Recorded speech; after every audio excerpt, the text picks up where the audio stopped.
Ditado lúdico.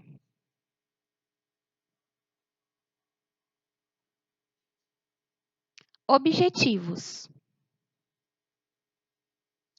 aprender a escrita de novas palavras.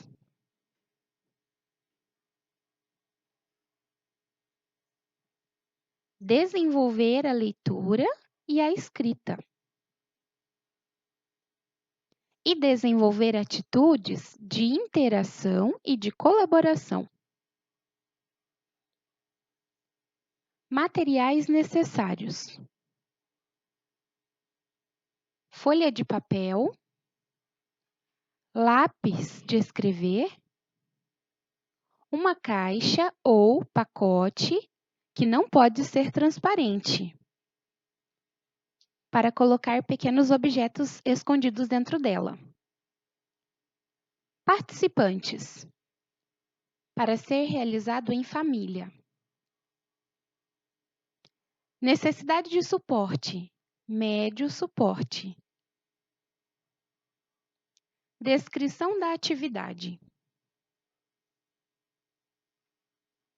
alguém coloca dentro da caixa ou do envelope alguns objetos pequenos que tenham em casa.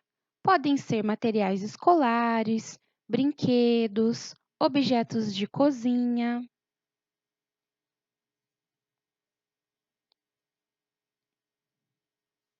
A criança não pode saber o que será colocado dentro da caixa ou do envelope.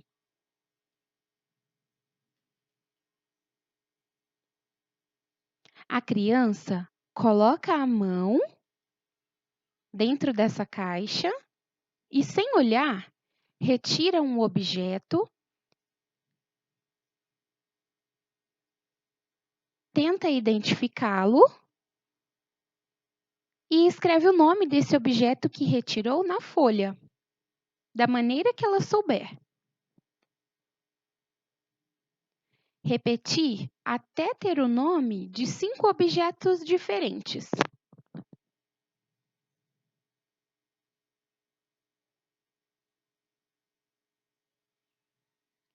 O adulto ajudará com a correção das palavras, reescrevendo-as ao lado, sem apagar a tentativa da criança.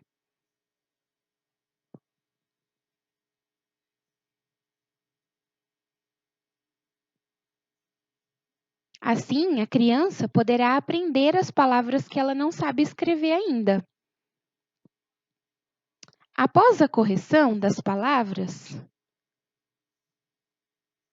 produzir um pequeno texto utilizando-as.